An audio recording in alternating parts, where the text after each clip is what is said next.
जब पृथ्वी पर भूकंप आता है ना, सबसे पहले गाय को पता चल जाती है, वो अपने खूंटे से रस्सी को उखाड़ना प्रारंभ कर देती है।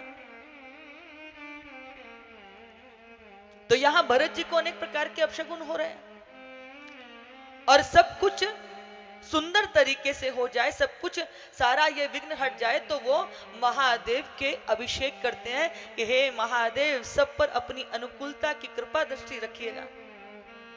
गुरुदेव का आदेश प्राप्त हुआ, क्यों बुलाया है पता नहीं, बस गुरुदेव की आज्ञा है।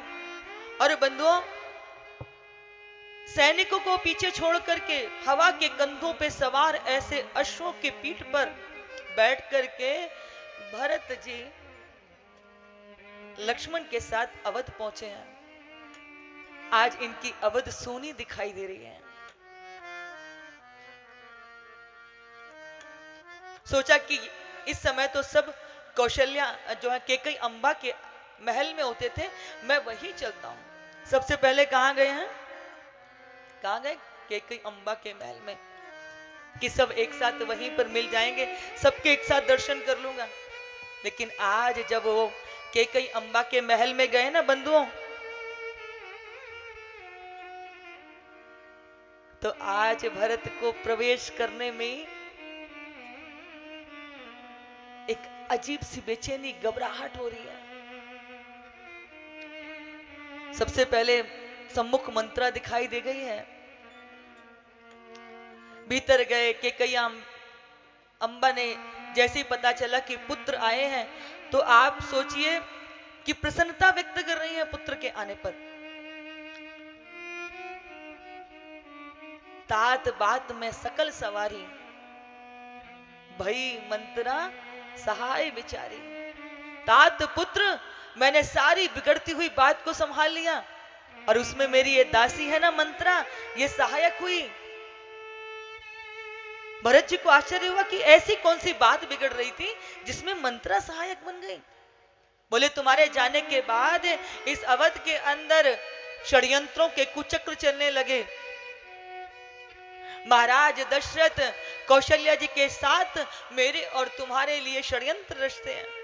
कहते हैं कि राम को राजगद्दी मिलेगी, सीता जो है वो महारानी बनेगी, कौशल्या राजमाता बनेगी, और जो है लखन जो है वो सचिव बनेंगे, मंत्री बनेंगे, और तुम और मैं उनकी सेवा करेंगे। और यदि हमने अपने मुख से कुछ उफ कहा या हमने सेवा नहीं की तो वो हमें कारागार में बंद कर देते। लेकिन ये तो मंत्रा ने सही समय पर अपनी मति का सदुपयोग कर लिया, इसीलिए मैंने बिगड़ती हुई इस बात को संभाल लिया।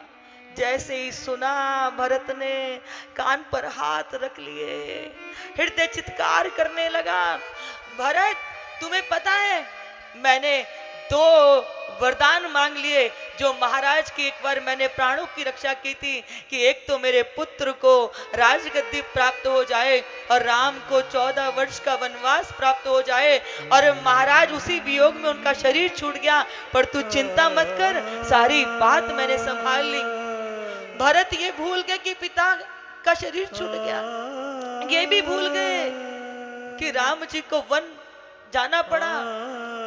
अब भरत जी केवल अपने आप को कोस रहे हैं कि ये सब कुछ इसके मूल में मैं हूं। मेरा जन्म ना होता तो आज प्रभु को वन में नाना जाना ना पड़ता, पिता को शरीर त्यागना ना पड़ता। भरत कहते हैं कि विधाता, ये तूने मुझसे कौन सा बदला लिया, मेरे से कौन सा पाप हो गया, तूने ये केकई को क्यों जन्म दिया, और यदि तूने केकई मात को जन्म दिया तो तूने मुझे उसकी कोख से जन्म क्यों दिया, तेरी ये जिब्बा ये कहने से पहले कट क्यों नहीं गई, तूने मुझे अपनी कोख से पैदा ही क्यों किया। इतना हृदय को आघात लगा भरत के, तू मेरी मां नहीं हो सकती, तू मेरी मां नहीं हो सकती। भरत वहां से दौड़े हैं माता कौशल्या के भवन में, और जाकर के कौशल्या माता के चरणों में गिर पड़े हैं। जैसे ही कौशल्या मां ने भरत जी को देखा, हृदय से लगा लिया। भरत रुदन करने लगे, मां मां इसमें मेरा कोई अपराध नहीं है, गौ मारने को, गौवध का पाप मुझे लगे यदि मैंने मां से कहा हो कि तुम मुझे राजगद्दी दे दो। किसी स्त्री को, किसी गर्भिणी स्त्री को, किसी बालक को मारने का जो पाप होता है वो मुझे लगे, गुरु को मारने का, गुरु पत्नी को मारने का जो पाप होता है वो मुझे लगे यदि मैं इसमें शामिल हूं मां। कौशल्या मां की आंखें भर गई, हृदय छाती फटने लगी। कौन कहता है भरत तेरे लिए ऐसा? किसने कहा भरत? इस समय तो क्या, आने वाले समय में भी यदि किसी ने भरत तेरी तरफ ऐसी कुदृष्टि भी डाली तो उसको नरक की प्राप्ति होगी। भरत, कोई तेरे लिए ऐसा नहीं सोच सकता। भरत रुदन किए जा रहे हैं, भरत रुदन किए जा रहे हैं। रोते रोते भरत की भाव समाधि लग गई। कौशल्या माता को होश आया तो संभाला। आज दशरथ महाराज की चिता को अग्नि समर्पित की है। जब तक पुत्र लौट करके नहीं आए उनकी देह को तेल के भीतर संभाल के रखा गया था। माता कौशल्या चिता के साथ सती हो जाना चाहती थी, परंतु भरत ने चरण पकड़ लिए कि मां, यदि तू सती होना चाहती है तो मैं तुझे रोकूंगा नहीं, पर तू अकेले सती नहीं होगी, फिर तुझे, मुझे और शत्रुघ्न को भी अपनी गोद में लेके सती होना पड़ेगा। और यदि मां तू मुझे पर भरोसा कर सकती है तो मैं तुझे वचन देता हूं, मैं तुम्हें जल्दी से राम दर्शन करवाऊंगा मां। और वैसे भी तो आप सती ही तो हो, जो जीवन में एक, कहते ना, एक पतिव्रता नारी जो होती है, जीवन में अपने पातिव्रत्य व्रत का पालन करती है, अपनी संतति को संभालती है, अपने घर को मंदिर बना करके रखती है, वो सती ही तो है। और यहाँ कौशल्या जी को सती होने से रोक लेते हैं भरत जी। आज दाश गहन संस्कार हुआ है, 10वां हुआ। एक एक सारी क्रियाक्रम विधि विधान से की गई है। और एक दिन अनुकूल स्थिति परिस्थिति समझ करके आज सारी सभा सुसज्जित हुई है, लेकिन जैसे ही सब राजमहल में आकर के अपना स्थान ग्रहण करते हैं, पर आज सिंहासन खाली देखा तो पुनः सारी प्रजा आज पुनः गमगीन हो गई। राज सिंहासन खाली है। गुरु वशिष्ठ जी अपने स्थान पर खड़े होते हैं। सुनो भरत भावी प्रबल, बिलख कहूं मुनिनाथ, हानि लाभ जीवन मरण यश अपयश विधि हाथ। भरत भावी प्रबल, विलख भय मुनिनाथ, हानि लाभ जीवन मरण यश अपयश विधि।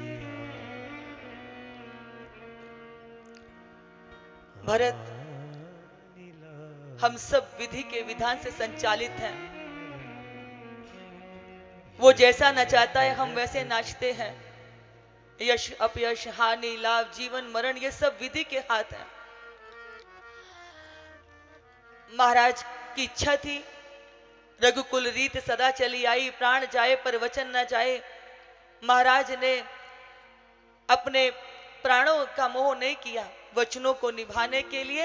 ऐसे महाराज जिनकी इच्छा थी कि उनका पुत्र भरत राजगद्दी पर बैठे, और तुम्हारे बड़े भाई ने पिता की आज्ञा का अनुपालन करते हुए वन गमन किया है, इसलिए अब तुम्हारा धर्म बनता है कि तुम इस राज सिंहासन पर आसीन हो।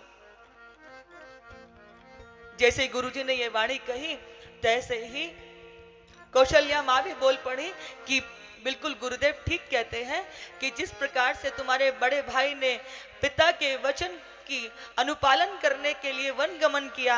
अब पुत्र तुम्हें अपने पिता के वचन को निभाते हुए गुरुदेव की आज्ञा का पालन करना चाहिए और राजगद्दी पर बैठना चाहिए। जैसे ही ऐसे कहा तो भरत जी जो है उनके अश्रुपात होने लगे और मन के अंदर, हृदय के अंदर जो विरह रूपी अंकुर है ना, जब ये अश्रुपात हुए तो उस अंकुर को जैसे सींच रहे हो। भरत कहते हैं कि आप सब मेरे विषय में निर्णय कर रहे हो, लेकिन भरत से भी तो पूछ लो कि भरत क्या चाहता है। जिस भरत के राजा बनने मात्र की खबर से पिता के प्राण छूट गए, जिस भरत के राजा बनने मात्र से प्रभु राम को वनवास हो गया, यदि वो भरत राजा बन जाएगा तो क्या प्रलय हो जाएगी। इसलिए आप मुझसे ये मत कहो, मुझे राजा बनने की बात मत कहो। एक तो विपरीत परिस्थिति हो, यानी कि दशा खराब हो, ऊपर से वात का रोग हो, और फिर बिच्छू डस जाए और ऐसे व्यक्ति को आप मदिरा पिलाओ तो वो कैसे बचेगा। एक तो ऐसी विचित्र दशा जिसमें भैया वन में है, पिता जो है स्वर्ग गमन कर गए, और विचित्र स्थिति है जिसमें मुझे ये जो दंश है, क्या है, बिच्छू, बोले यही तो है। और ऊपर से आप यदि मुझे सत्ता की मदिरा पिलाओगे तो फिर मेरा क्या होगा। मुझे ये राजगद्दी नहीं चाहिए, मुझे ये राजगद्दी नहीं चाहिए, मुझे मेरे भैया चाहिए, प्रभु राम चाहिए। और पिताजी की इच्छा प्रभु राम को वनवास की नहीं थी, प्रभु राम की के लिए कि उनका राज्य अभिषेक हो, पिताजी की ये इच्छा थी। और पुत्र का धर्म होता है कि वो अपने पिता की इच्छा पूरी करे। इसलिए आप सब मुझे आशीर्वाद दीजिए कि प्रभु राम इस गद्दी पर आकर के विराजमान हो जाएं। आप सब आशीर्वाद दीजिए। जाके प्रिय न राम वैदेही, तजिए ताहि कोटि बैरी सम, यद्यपि प्रथम परम स्नेही। चाहे वो आपका कितना भी प्रिय क्यों ना हो, पर जिसको राम सिया, जिसके हृदय में ना हो, जिसके प्रति, जिसके मन में उनके प्रति भाव ना हो, जिसे प्रिय ना हो, ऐसे व्यक्ति को त्याग देना चाहिए, चाहे वो आपका कितना भी प्रिय क्यों ना हो। जैसे किसने त्यागा था? प्रहलाद ने अपने पिता को त्यागा था, और विभीषण ने अपने बंधु रावण को त्यागा था। उसी प्रकार भरत ने अपनी महतारी को त्याग दिया। जाके प्रिय न राम वैदेही, तजो कोटि बैरी सम, यद्यपि परम स्नेही।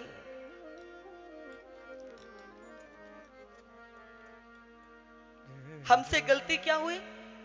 बोले हमसे गलती ये हो गई कि पिताजी राम जी को राज सिंहासन पर लाकर उनके राज्य अभिषेक करना चाहते थे, परंतु ऐसे प्रभु का राज्य अभिषेक नहीं होता। ये सिंहासन खुद हमें प्रभु राम तक लेके जाना पड़ेगा, तभी उनका राज्य अभिषेक होगा। प्रभु के पास तक लेके जाना पड़ेगा। और आज वशिष्ठ जी के चरणों में गिरकर के विनती करते हैं, कहते हैं कि गुरुदेव आप बताइए, आप ही बता दीजिए पिताजी क्या चाहते थे। पिताजी तो यही चाहते थे ना कि प्रभु राम राजगद्दी पर बैठे। और फिर यदि आप इस बात से भी सहमत नहीं हैं तो आप सिर्फ मुझे इतना बता दीजिए कि जब माँ ने 2 वचन मांगे थे तो पहला वचन क्या था? पहला वचन था कि भरत को राजगद्दी, और दूसरा वचन था राम को वनवास। तो जब पहला वचन था भरत को राजगद्दी, तो पहले मेरे को राजगद्दी पर बिठाते, लेकिन यहां तो पहले ही राम वनवास हो गया, तो ये तो वैसे भी वचन भंग हो गया। पहले मुझे राजगद्दी मिलती, फिर राम को वनवास होता, परंतु यहाँ तो उल्टा हो गया, पहले राम को वनवास मिला और उसके बाद मेरे को राजगद्दी। बोले नहीं, राम राज्य अभिषेक राम के बिना नहीं हो सकता। इसलिए आज भरत जी कहते हैं कि ये प्रभु का अधिकार है, इस राज सिंहासन पर प्रभु बैठेंगे, इसलिए सब उनका अभिषेक करने के लिए कहां चलेंगे? जहां प्रभु बैठे हुए।